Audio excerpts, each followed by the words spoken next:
Welcome to the Get Together. This is our show about ordinary people building extraordinary communities. I'm your host today, Kevin Huynh. I'm a partner at People & Company and a co-author of Get Together, How to Build a Community with Your People. And I'm Marjorie Anderson, Get Together correspondent, founder of Community by Association, and product manager for community at Project Management Institute. Each episode, we interview everyday people who have built extraordinary communities about just how they did it. How did they get the first people to show up? How did they grow to hundreds, thousands more members? Today, we're talking to Sophie Mona Pagès, founder of Lovers and Friends, a supportive community that enables authentic conversations about relationships and intimacy. Marjorie, what is one thing you learned from our conversation today with Sophie? What I really enjoyed about Sophie's interview is how much she stressed the importance of your community having shared values. Entering a space where you know that the people who are there value the same things that you do, whether that be authenticity, open-mindedness, etc., really sets the stage for how comfortable community members feel contributing and participating in that space. Failure to ensure that everyone is there for the same reasons can cause communities to fall apart, and she's been incredibly intentional about ensuring that doesn't happen, which is phenomenal. Thank you for sharing. I agree. Like her level of intention was something that I definitely respected as we listened to her during the conversation and afterwards. For sure. Rad. Shall we get into it? Let's do it. Woohoo! Thank you so much for joining us today, Sophie. It is such a joy to have you on the podcast today. I'm so happy that you're able to join us and talk a little bit about your community. Thank you so much, Marjorie. Thank you, Kevin, for having me. It's a great pleasure for me too. So Lovers and Friends, let's talk about that. It's a unique community. And for those who aren't aware of it, tell us a little bit more about its purpose and why it was important to you to start this community. It's a community whose purpose is for people to live fulfilling relationships. And this being said, something that we do that is super important at Lovers and Friends is that we want to offer a space that is safe for every of our members to be their authentic self, because we believe that's, something necessary if you want to connect in a meaningful way with one another. And it's something that's super important to me because I have quite a complex identity, and I have been growing up feeling a bit, I would say, weird. And I've always felt like I needed to find my people and find support with my people. And in a way, I guess that's something that I decided to create with Lovers and Friends. Awesome. So tell us a little bit about the history of Lovers and Friends. When we were talking, you mentioned that it started out as a face-to-face event. It was a mixer that you held. Yes. Tell us what that first meeting was like, and who did you invite and why? Interestingly, when I started Lovers and Friends, what I had in mind was to connect people that were into alternative relationship styles, because I am myself, and I've found it very difficult to find people like me within this specific interest, because the outlets that exist when it comes to this, for me, felt too sex-focused. I wanted something that was more about connecting with one another, having conversations. So I had this idea of doing a social mixer because I wanted people to feel like they're going to a friend's party so what I would tell people at the beginning, actually my pitch, I would say, imagine you're my friend and I invite you to have drinks in a bar with other friends of mine. So that was really the basis of what I did to make people feel comfortable and feel they would be meeting people they could trust. The people that were here at the first social mixer, so they were 20. And I remember what I did was I would just go on dating apps, find people that I would be actually happy to spend an evening with. And wow. Yes, and at the time I had an online form that people had to fill in, because it was super important for me to gather those guests around shared values. And also the same intent. I would ask them to fill in the form, and based on that, I had shortlisted a list of guests, and to validate their attendance, really, I spent like a 15-minute video call with each of them. And that's how we started. So that's how I had those 20 people. Those 20 people, I think looking back now, they're quite representative of my group of friends, meaning that they were like a group of quite diverse people when it comes to gender identity, sexual orientation, race, even age. I think we had people from maybe 25 to 50 or something like that. And yeah, it was really a great night.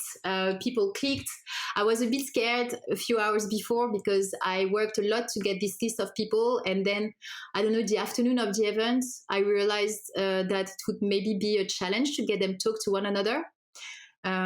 So what I did is that on the form that they had to fill in, they shared some fun facts about themselves. And I had the idea of writing those fun facts on cards. And so when they arrived, I would give each of them a card about someone else. And I asked them to find the person behind the card. And that proved to be quite efficient to get them to talk to one another. That's awesome. I was thinking about that as you were talking about who it was that showed up for this event. And you're saying that it was, between 25 and 50. And I was wondering how you got people to feel like they were welcome in this space with such a diverse group of folks who showed up at this gathering. And then sometimes that can be a challenge in communities. So I'm wondering how you tackled that, outside of the icebreaker. How did you help these folks feel welcome when they first started, when you had your first mixer? I think what helped was also the fact that it was a tiny group. So 20 people is not crazy. You don't feel like you're at a trade show. Also, something that is super important is the venue. So it was in a tiny bar in East London, and we had a space dedicated to us. So I think the way it would happen, I was here to welcome each and every one of them. I would show them around, but it's not Versailles. It was very straightforward. It was like, okay, basically we are here. And I would tell them, feel free to speak to anyone you want to speak to. Here you're safe. These are people who are here like you. And I would give them these fun fact cards, which was, we had like quite a bunch of interesting fun facts, which was already putting a smile on everybody arriving. And also I would tell them, if you need anything, you can always come back to see me. I think I'll be quite on my own during the event because I'm hosting. So any moment, feel free to come back to me. I'll be happy that you join and we can have a chat, etc. So yeah, in a way it felt like being, it's all about hospitality, and it's something that I think is like runs in my family. I'm half Moroccan, half French. In Morocco, we really have this sense of like making people feel welcome, making feel people at home. So I always try whatever I do to find a balance between being professional. So like giving you this feel that things are taking care of in a professional way, but at the same time, I really think about, okay, how can I make people feel this is home? And so I think that's the secret sauce here. Sophie, you mentioned that you grew up feeling weird. Tell me a little bit more about that and how that connects to this this idea of creating a space where more people feel welcome. Okay, in many ways. First, I was born in Morocco. I moved to France when I was 4.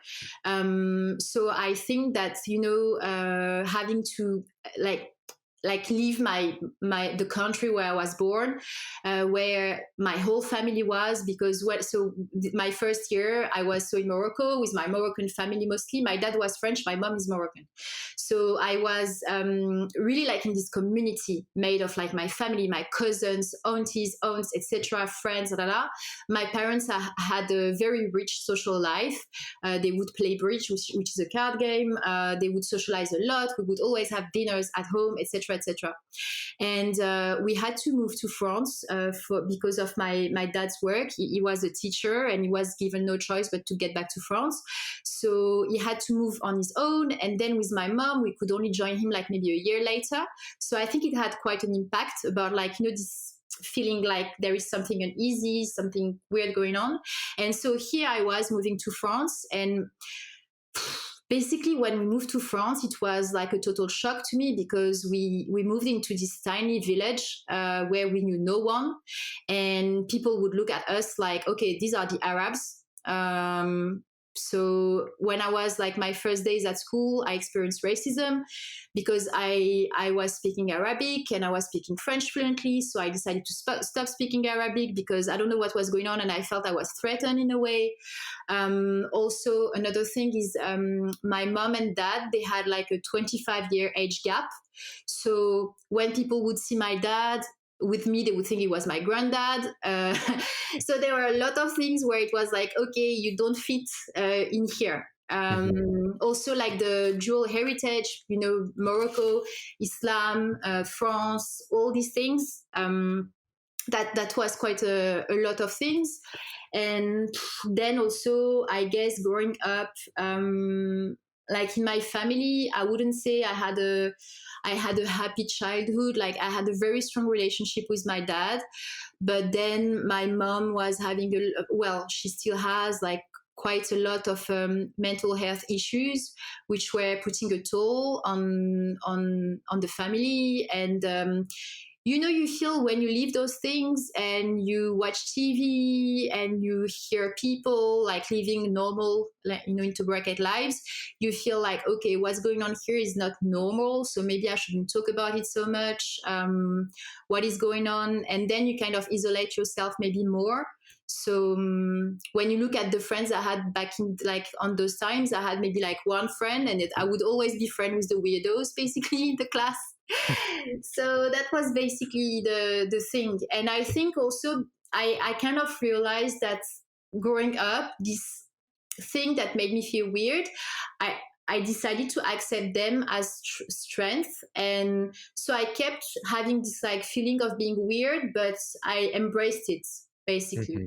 And I think embracing it, this made me make some choices in my life where I was like, oh, whatever, I'll keep doing that because this is me, and that's okay. And so if you look at like my curriculum, my professional curriculum, I did like many jobs.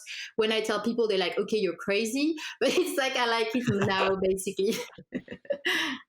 Yeah, there's a nice little tie-in with, celebrating even the fun facts about your guests at that first meeting, and that to me, that's a small, it's a small step to celebrating and embracing the quote-unquote weird among people and setting that sort of tone. Yeah, exactly. Yeah, and it also sounds like the basis of being authentic and having those authentic types of relationships because of those experiences really kind of the crux of why you started Lovers and Friends and why it was important to you that people meet and have these conversations in authentic ways versus putting on a mask and, trying to be someone else in order to cultivate the kinds of relationships that they want. Yes. Yeah, because I think... when I look at it, for me, someone who will not share their weirdness because they think they will be looked at in a way that's like they will be excluded or whatever, I feel like society is losing something. If you have someone at your table and they don't share what make them different, you're losing on something. So I think one of the purpose I have in life is to create those spaces where people will share what is interesting about them, why they are different. That's really something super important to me. That's really amazing. I'm all for the weird people. You know what I mean? Let's weird folks unite. I'm right there with you. Yes. Thank you. Absolutely. Absolutely. So after this first meeting, you had this first meetup, people came, they participated. How did you know that you were on to something after that first meetup? Was it something that the attendees said or did that let you know that you really had something here and that you're going to be able to create a community out of this gathering? Well, we were in a bar, as I said earlier, and when the bar asked us to leave because they were closing, there were still, I think, maybe 15 of us out of the 20 being like, okay, what do we do now? And we just went to like next door. There was this nightclub, and we just went dancing until, I don't know, maybe 4 a.m. in the morning or something like that. So I thought, okay, there is something going on here. And then it's hearing the feedback from people telling me, wow, I felt like people are like me. That was so nice to actually speak to people in a way that's judgment free. I'm not alone anymore. It's all these like this relationship that flourished, and those amazing feedback that made me understand that we got something right, in the sense that I really managed, and we really managed, because everyone was part of that. We really managed to create this space which was safe and where people really connected in beautiful ways, and everybody wanted more. People were asking me, okay, when's the next one? And I wanted more as well. So that's how I felt we were onto something. It sounds like there were definitely others out there. And I think that that's probably true in a lot of situations where people are looking for a safe space to have conversations about relationships and identity without having there be some sort of expectation of, quote unquote, something more coming out of it. Just a conversation like you're having a conversation with a friend about who you're dating or how you identify, or, things that you're thinking about or feeling. So, I can definitely say, as someone who is, part of the LGBT community, that finding those spaces is hard. So tell us how people find your community. What's usually the thing that helps get them involved or helps them find lovers and friends and start participating? At the moment, it's really word of mouth. So we have a lot of members joining because their lovers and friends who are members told them about us. And also Instagram works quite well because we like to post content, sharing members' quotes, members' questions. We try to have conversation on Instagram as well with our the community here. So that's how people find us. We are also super lucky to have members who are, I guess, seen as Instagram influencers, and who share about their experience being a member of Lovers and Friends, which is great because in a way that helps people see what is Lovers and Friends through their eyes, which is interesting because I guess you can have so many experiences of being a member of Lovers and Friends depending on your own identity. You started this community back in 2018, I think you said. Yes. And, there's this beautiful way that you bring people together in this face-to-face setting that really lets them get to know one another, have authentic conversations, be themselves. And then, wouldn't you know it, 2020 brings us a global pandemic. And you're no longer right. Yeah, the world changed a little bit. Someone said that to me recently. I was like, yeah, that's a nice way to put it. Exactly. And it took that safe space that you created in a face-to-face environment where you're able to quickly create that feeling of safety for people. And you now had to move this online where, it's sometimes hard to tell what the intent of a person is in an online space. So talk to us a little bit about how you kind of navigated creating that safe and welcoming environment for members in an online space where a lot of times those types of conversations in online spaces is not supported in ways that that help people feel like they have some safety. Are we talking about Twitter? Sorry. No, I'm not naming any names. What are you talking about? Okay. Okay. I think just to clarify one thing that's quite interesting is at the time of hosting those social mixers, I think we had quite a part of the people attending who were attending with a major intent, which was to connect people and maybe a minor intent of having those conversations.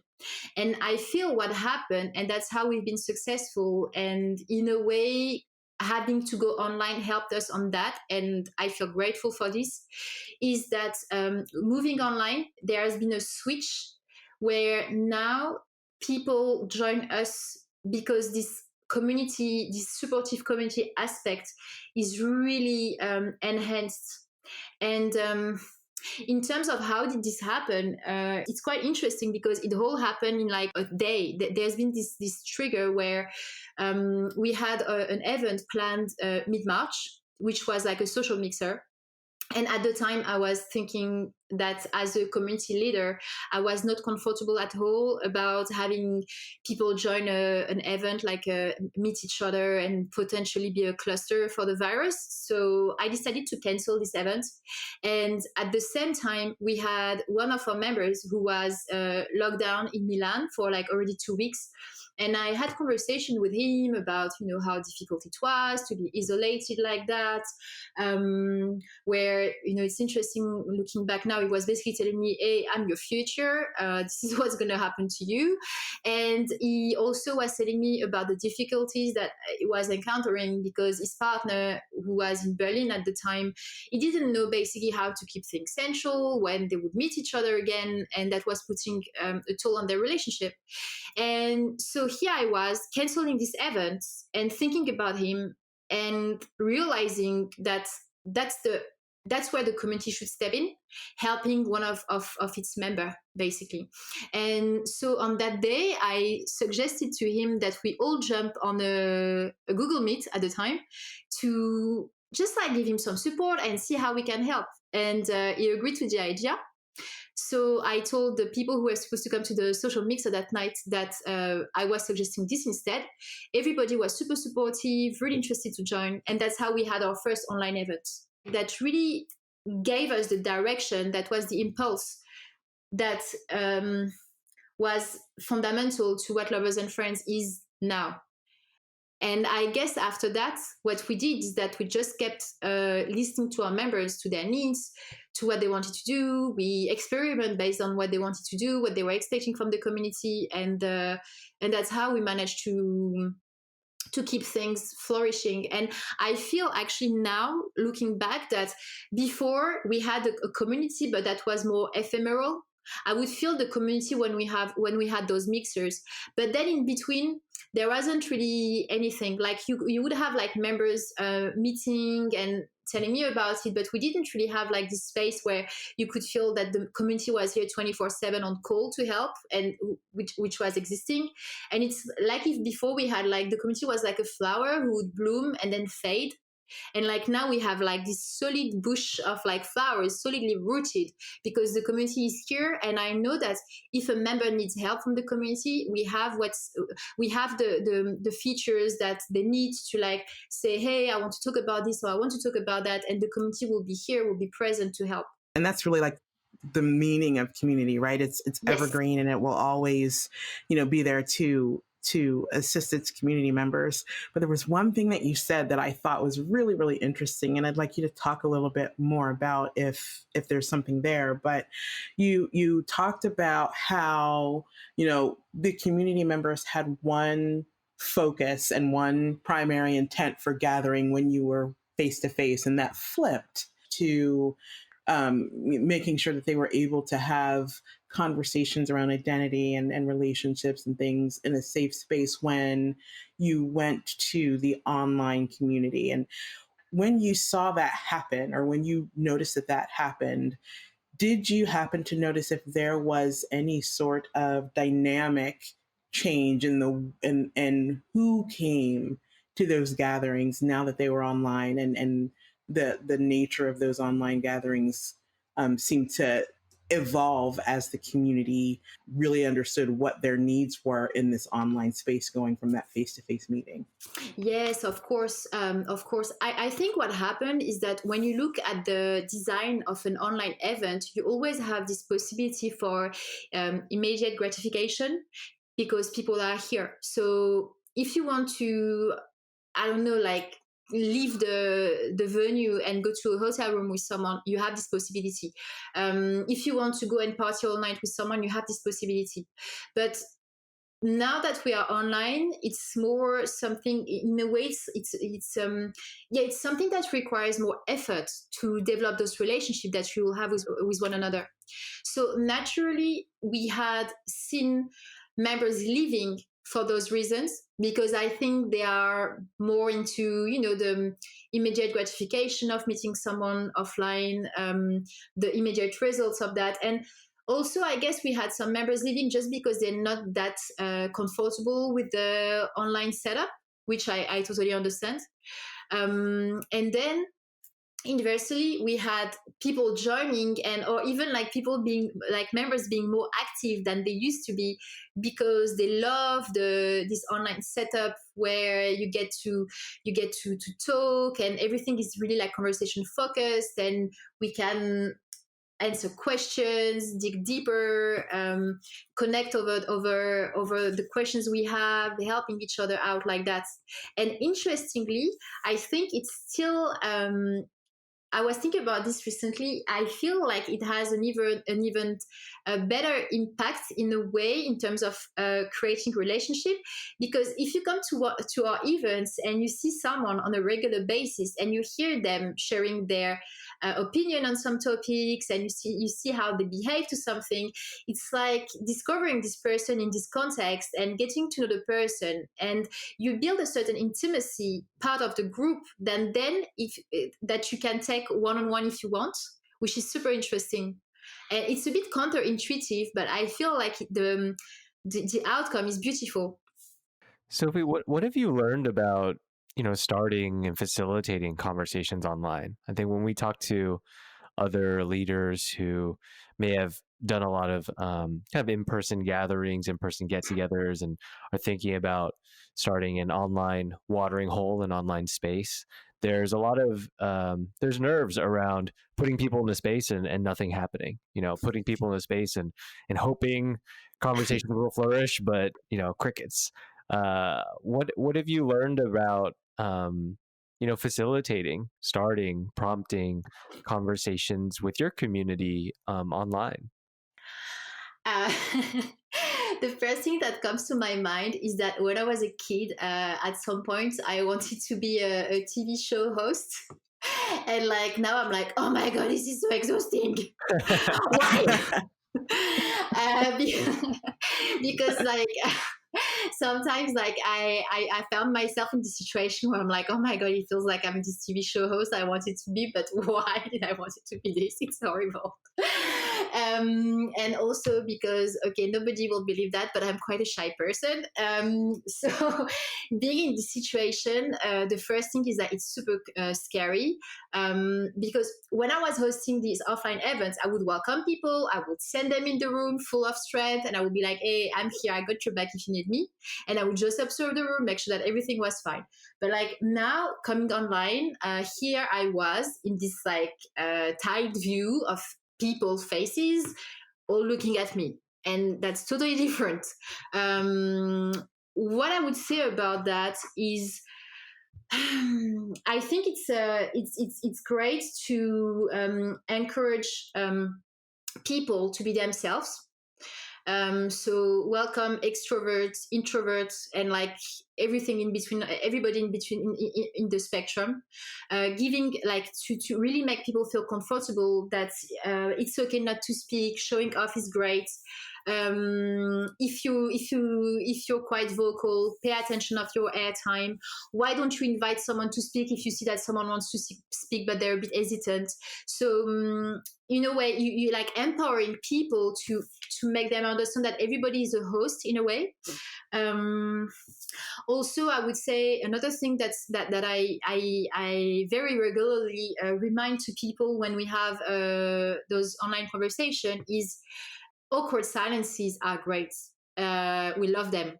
And there is no problem about those, because sometimes I think you need that, and you need people to be comfortable even when there is a silence, because it's a great opportunity for them to reflect, for them to, I don't know, look at each other, appreciate what's going on, be rooted in the moment. So I think it's about reassuring people, empowering them. And then after, like, some stuff I've noticed, but to be honest, we are still trying to work out what works. And I don't think we have we are happy with the way we host conversations yet. But there are elements of the size of the room. So for instance, our conversation, we have between, I think, like 6 and 40 people. It can, it really varies. So it's not the same dynamic.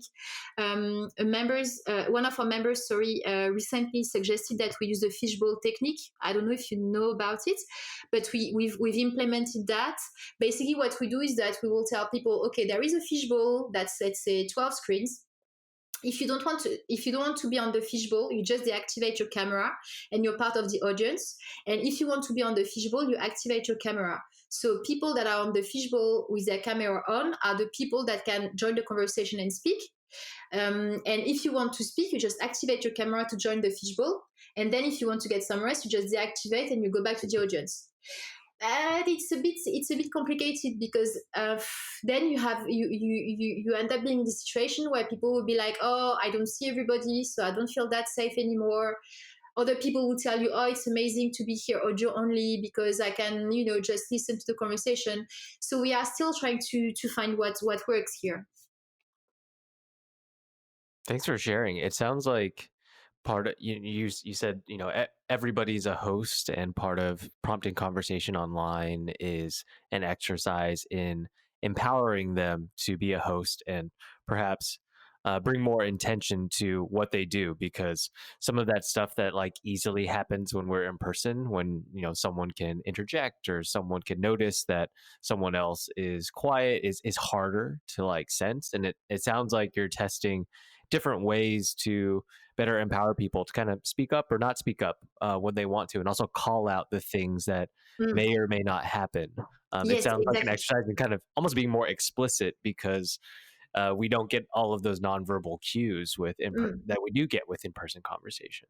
Yes, exactly. But for me, it's super important. And that's something that has happened since we had to switch online, is that the members of Lovers and Friends are really given the opportunity to have an impact in everything that we do. And it's something that being online had helped us orchestrate better, and that I'm super enthusiastic about, because we make this joke within the community where we say, oh, we're not a cult, because we had like, if you join our conversation, we'll see we have like this like weird hand sign to say that we like something. So we had lots of like some sort of like private joke, and that can make us a bit look like a cult. So we like to say we're not a cult, by the way. And then you have like some members will call me, yes, of course, Supreme Leader.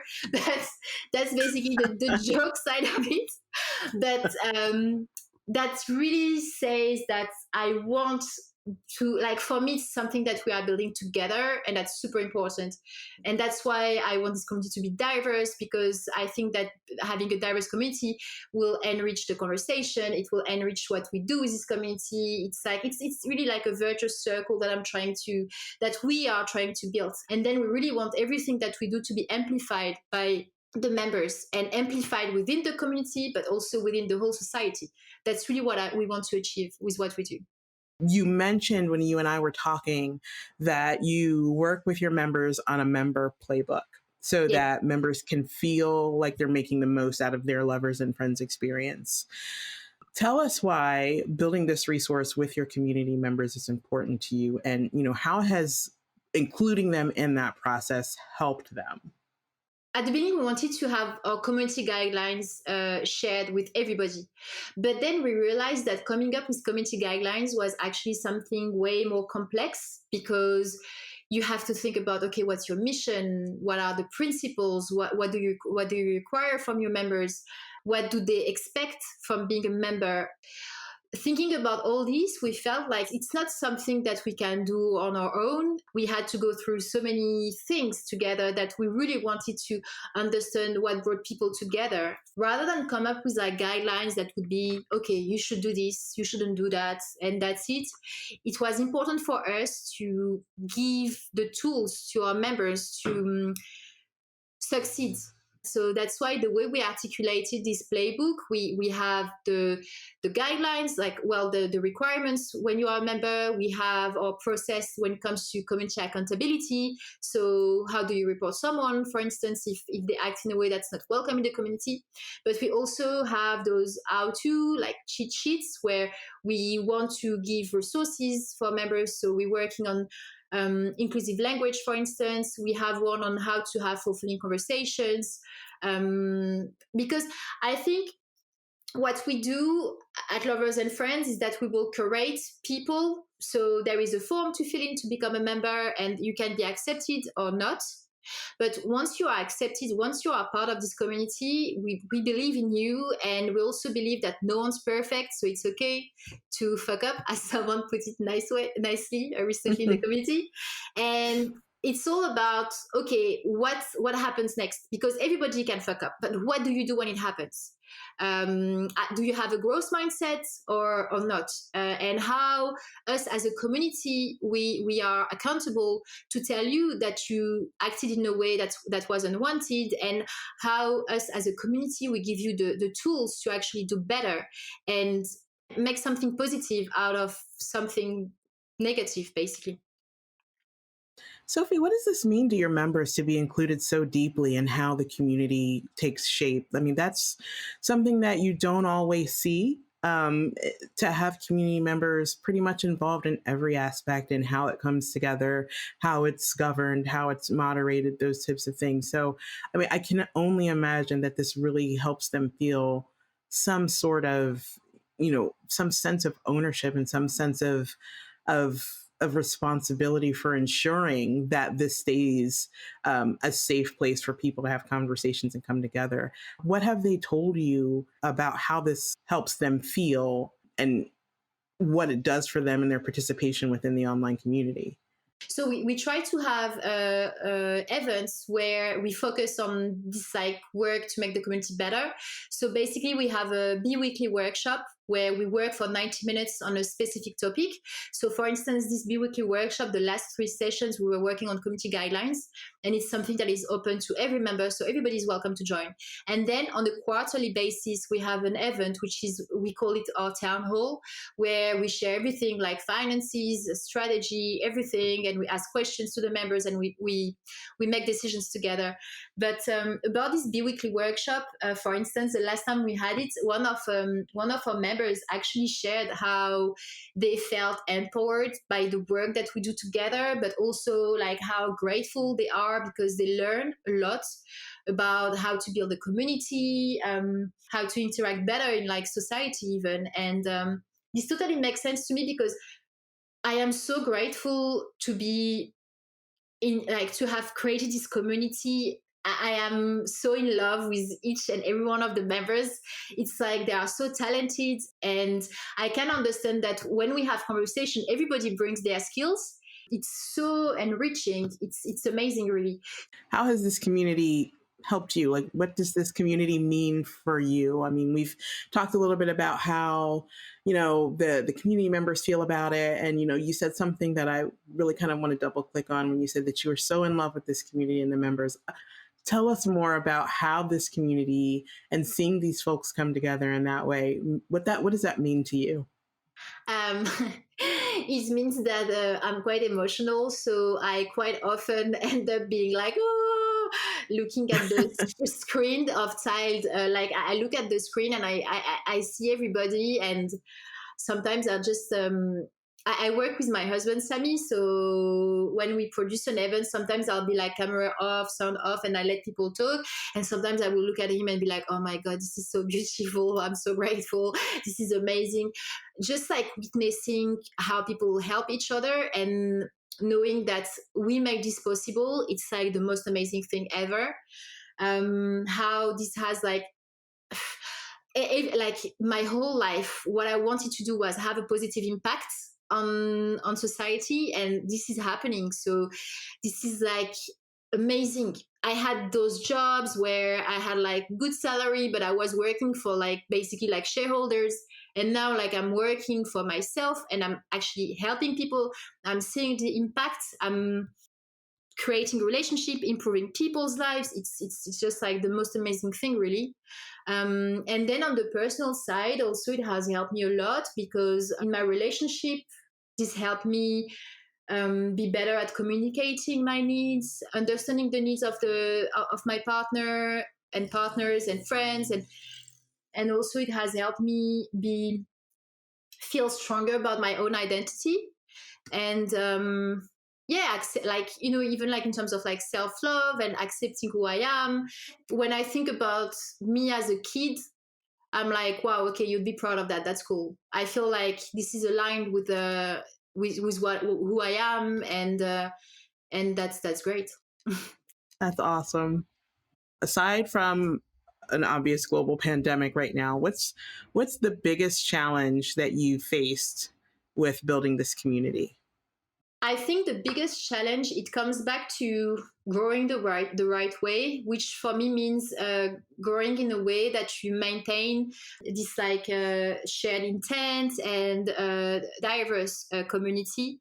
So I think one of the challenge that we have is to gain the trust of the less privileged in society, so that they can trust us when we say this space is safe and you're welcome here, and you have an amazing time with us. This is home. Join us.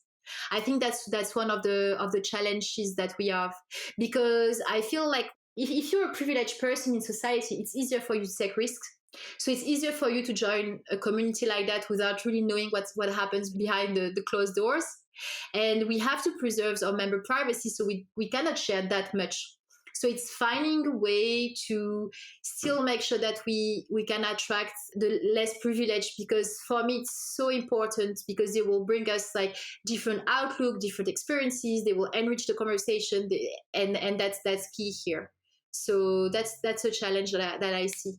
Yeah, I think that's especially a challenge when you're looking at, creating that type of environment and space for people to come together in authentic ways. So, in all that you've learned over these years with building this community, if there's someone out there who's really looking to create an inclusive space, that's welcoming, that's safe, that makes people feel like they can be who they are, what advice would you offer to them if this is something that they're looking to also looking to do?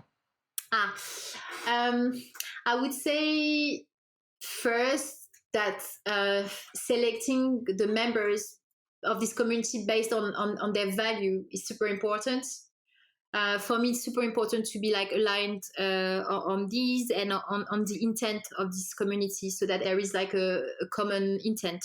Then I guess I would, to keep it inclusive, try to avoid using labels to identify who those members are, so that it's more something that is welcoming, and people won't be like deterred because you've used such or such label. But I know it's complicated though not to do this, but I would advise that. Then another thing super important, it's like sharing those guidelines, those like your mission, so that everybody understand that, and that whenever your members join, they feel they're up to speed with each other. For instance, we do an onboarding session with your members, and I think it's something that's super important to avoid like new members feel like they're joining something that's cliquey, or they don't understand the code and they don't really feel welcome, or they feel like the newbies basically. So I think it's important, like the way you onboard new people in your community. And then creating this community accountability and also empowerment. So making people understand that the community is everyone's, and that everyone is responsible of what's going on here, and this is your community as well. It's something super important that everybody own this project. Check power dynamics. That's something I kind of brushed with this idea of the onboarding, but be careful with power dynamics. And also check privileges. It's interesting to see like how the privileges that have an impact on society, how you can make sure that in your community you kind of like make things right and have something fair, basically taking this into account, but really like don't close your eyes on those. So if you could wave a magic wand and wish anything you wanted for the Lovers and Friends community, what would you wish for? That's a cool question. I think a lot of the members would say face-to-face meeting. And now that we have members like all around the world, well, technically from LA to Tel Aviv, I guess I would ask for teleportation, so I could call a meeting anytime, anywhere, and have people meet with each other. Yes, and no COVID. I'm cool, right? Super nice. Huh? So I think I would wish for that.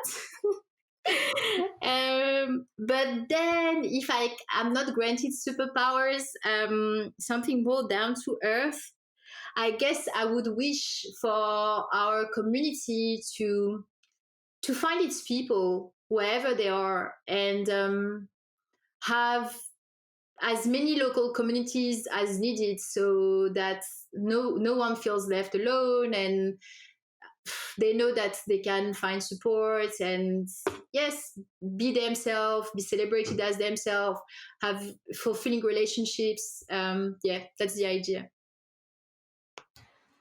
This has been such a awesome conversation. I have enjoyed talking to you so much, Sophie. Thanks. This has been really great. Thank you for the magic wand. Yeah, hopefully we can make teleportation happen for you. We're going to work on it. I'm crossing everything possible so that it happens. Exactly. If people want to get involved with the Lovers and Friends community, how should they go about it? Where can they find you guys? So you can find us on our website, so loversandfriends.com, where you can sign up. You'll see that it's quite counterintuitive, because when you sign up, you basically have to fill in a 20-minute form to send your application. And then we get back to you within, I would say, a week or two max. Meanwhile, I highly recommend to check us out on Instagram. It's same, so its handle is @loversandfriends. It's quite a cool spot for us, because we share members' quotes, member questions. We chat about stuff also here, so you can already like engage in conversation with us on our Instagram. And feel free also to reach out, to send a message. I love to hear from you, so I'll be very happy to get some message about this recording, this podcast. That would be amazing. Well, again, this has been such a great conversation with you, Sophie. I could talk to you all day, but we don't have that kind of time. So I just want to thank you for being a part of the podcast. It was amazing chatting with you, and I hope more people find their way to you. Thank you so much, Marjorie. Thank you so much, Kevin. If you want to connect with Sophie Mona Pagès, you can reach her at loversandfriends.com. That's LVRSNFRNDS.com, or on Instagram at loversandfriends. Thank you to our team. Thank you, Rosanna Caban, for engineering and editing, Greg David for his design work, and Katie O'Connell for marketing this episode.